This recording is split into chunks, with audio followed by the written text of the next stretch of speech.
Eu quero, minhas amigas, meus amigos, tranquilizar vocês todos, porque eu já recebi uma orientação muito útil da Luísa, que me disse que o que não se pode dizer em 4 minutos, em 3 linhas, para. Então, eu vou fazer o esforço de mostrar o que esses números, o trabalho que vem sendo feito pelo Data Popular tem sido útil para a nossa ação lá na SAI. Vocês já perceberam que os números da última década, do ponto dos ganhos, as conquistas sociais, elas são significativas. Não vou aqui ficar repetindo o que já foi dito aqui. Quer dizer, de fato, nós hoje vivemos uma realidade social diferente. Houve um sucesso nos 10 anos de incorporação de novos segmentos, de diminuição da desigualdade, de ampliação das nossas possibilidades futuras.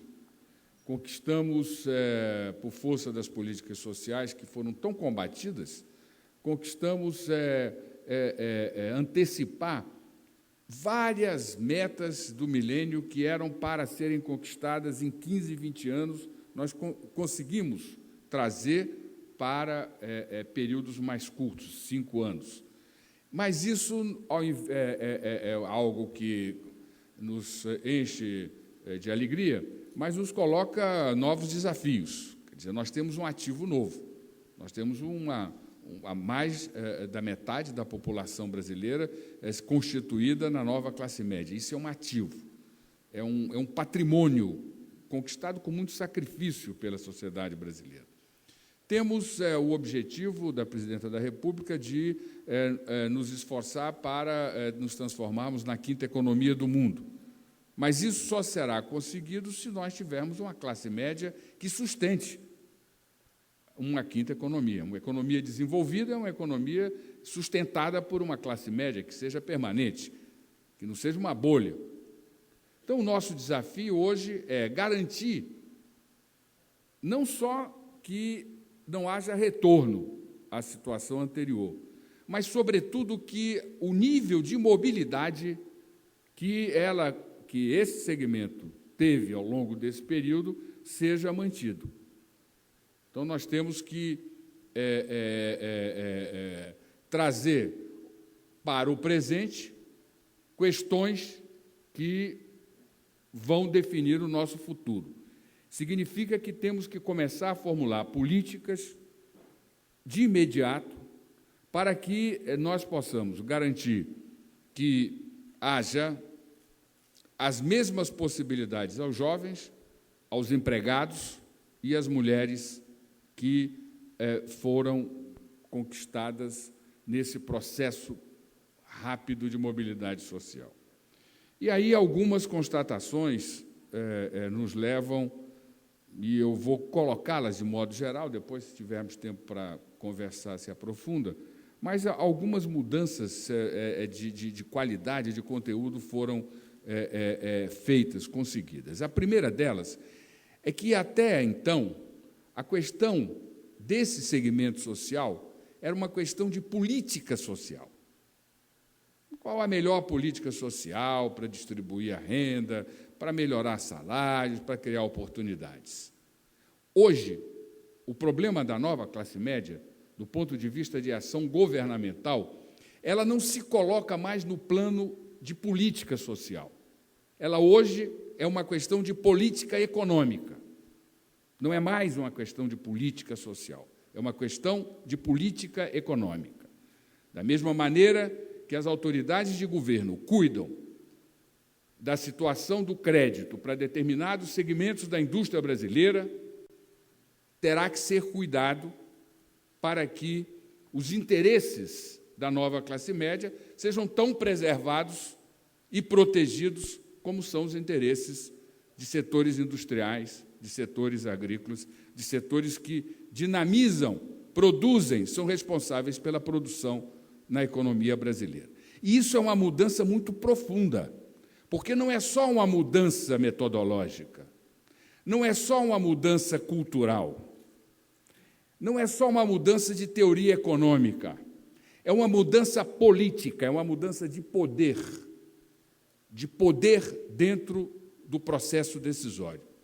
A qualidade do processo decisório, se nós quisermos manter o compromisso de sermos a quinta economia do mundo, ela terá que ser modificada politicamente.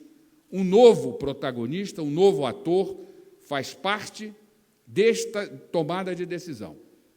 E se os agentes que tomam decisão, ou seja, os agentes de governo, as lideranças empresariais que têm a representação, não tiverem o sentido político dessa mudança, nós vamos ter graves e sérios problemas. Problemas econômicos, mas, sobretudo, problemas eleitorais e problemas sociais. Então, esse fato é um fato que me parece o mais relevante. E a grande contribuição que o Data Popular nos deu, temos outros institutos, temos institutos de pesquisa que também cuidam da classe média, públicos, privados, etc. Mas a grande contribuição que o Data Popular nos traz, é que ele, talvez até por não ter feito nunca pesquisa eleitoral, até a sugestão que eu faço ao Renato é não se meter nisso, porque isso só dá confusão, é um bias perigoso, porque aí é pressionado para fazer arranjos de dados, informações, entra a questão ideológica. Como ele nunca fez isso, ele cuida livremente da realidade, do fato, do número. E aí ele nos traz essa possibilidade de refletir sobre o que significa, do ponto de vista político, essa mudança. O segundo ponto, extremamente importante, não é só mostrar os atores. E aí, lá na SAI, nós estamos cuidando de criar, por exemplo, rapidamente, toda a política de qualificação profissional no Brasil, culturalmente, tradicionalmente, ela está voltada para o desempregado. E sempre oferece um curso para o desempregado. Um curso disso, daquilo outro. Nós nunca tivemos e não temos a regra políticas que cuidam de qualificação do empregado. Então, nós estamos, na SAI, cuidando da qualificação do empregado. Por quê? Porque a rotatividade no Brasil é muito alta, se criou muito emprego, se cria muito emprego nesses 10 anos, mas é muito próximo a rotatividade com o número de empregos gerados, sobretudo na nova classe média, ou seja, no trabalhador de até 2 salários. E isso gera um problema gravíssimo, porque nos impõe a obrigatoriedade de ter que combater a inflação pelo controle do consumo e dos juros, e não da produtividade, porque não se está dando condições à empresa de criar um ambiente dentro da empresa de estimular o aumento da produtividade. Para que isso ocorra, você precisa que a experiência do trabalhador ela dialogue com conhecimentos novos e que esse processo seja de interesse do trabalhador e do empregador, para que, efetivamente, você possa aumentar a sua produtividade. Então, nós estamos fazendo políticas para criar um tipo de bolsa-emprego, para prestigiar, para apoiar, para estimular quem está empregado. Além disso, além dessas políticas todas, e aí eu procuro encerrar essa observação que faço, para não tomar muito tempo, porque Luísa já está pressionada pelo horário, e eu também, vocês também. Pois bem, tem um outro dado que me parece fundamental e indispensável, que é a questão de valores. As políticas públicas no Brasil, até então, elas têm sido pragmáticas.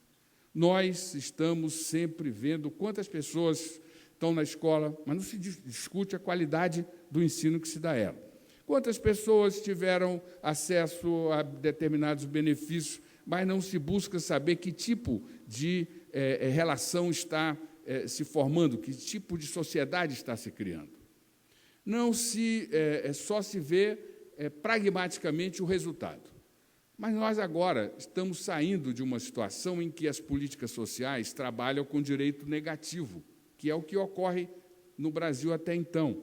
Quando você vive uma situação de pobreza, todas as políticas elas visam trabalhar em cima do não. Não violência contra a criança, não violência contra a mulher, não morte por doença grave, não, não e não e não.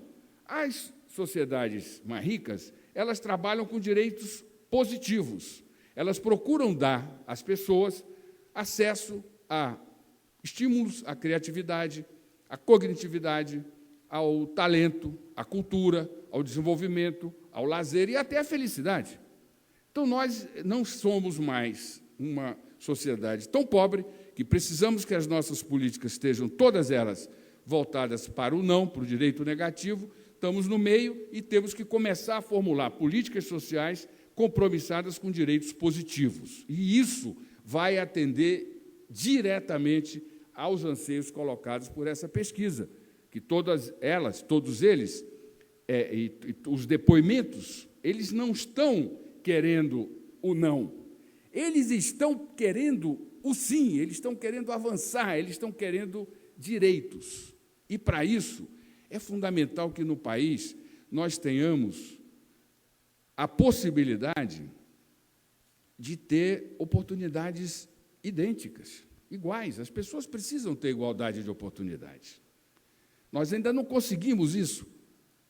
E as políticas também, elas não estão muito, as políticas sociais, elas não estão inoculadas desse valor, porque são políticas de primeira geração, elas visam o universal.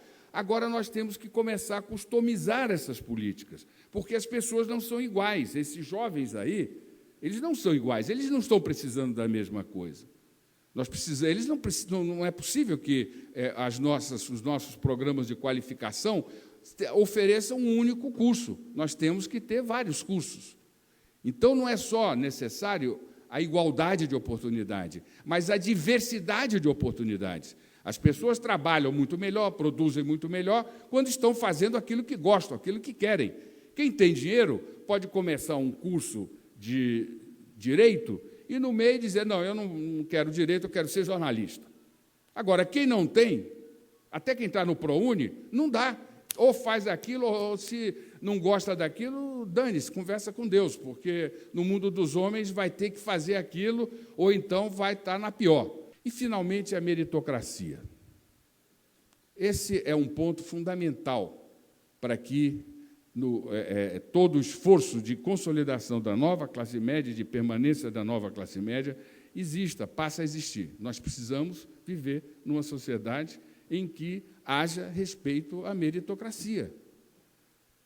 Esses jovens que fizeram depoimento, eles não têm pai jornalistas, eles não têm pai empresário, eles não têm mãe advogadas, promotoras, eles não são filhos de políticos, eles não têm quem abra porta, tem quem ajude, que é o chefe, a mãe, a família, que estimule. E ele próprio está querendo, ele tem a noção que a qualificação dele, que o estudo, a educação, é um instrumento para afirmação pessoal, para realização pessoal, para ganhos efetivos.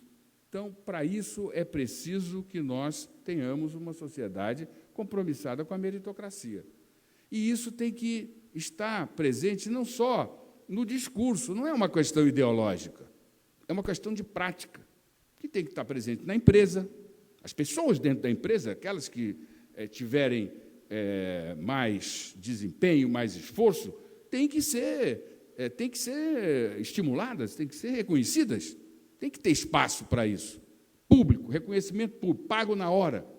Como, por exemplo, existe nos Estados Unidos, desde o curso secundário, os ganhos que o aluno tem, eles não são pagos num diploma futuro, não, são pagos na hora, eles recebem o reconhecimento na hora. Nós precisamos disso aqui.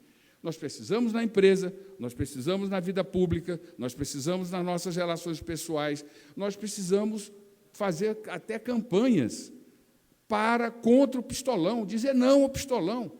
Porque se nós não criarmos essa cultura, se nós não introduzirmos esse valor no nosso cotidiano, dificilmente nós vamos ter esse estado de ânimo, de confiança, de alegria, de autoestima, de otimismo que essa pesquisa mostra.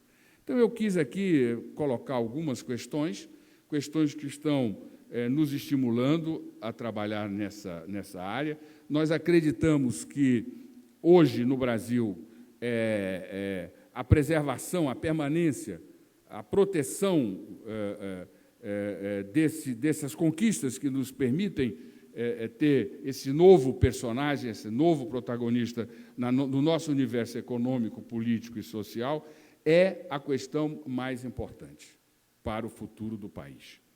E eu creio que vocês, empresários, e aqui devem ter vários, veem, esses números também mostram, que é um mercado em ascensão, não é um mercado esgotado, é um mercado que tem aí possibilidades imensas para o futuro. Então, eu creio que isso nos leva a uma única obrigação, é nos dar a mão, trabalharmos juntos, para que esse ativo se transforme na alavanca para que permita o Brasil ser a quinta economia do mundo.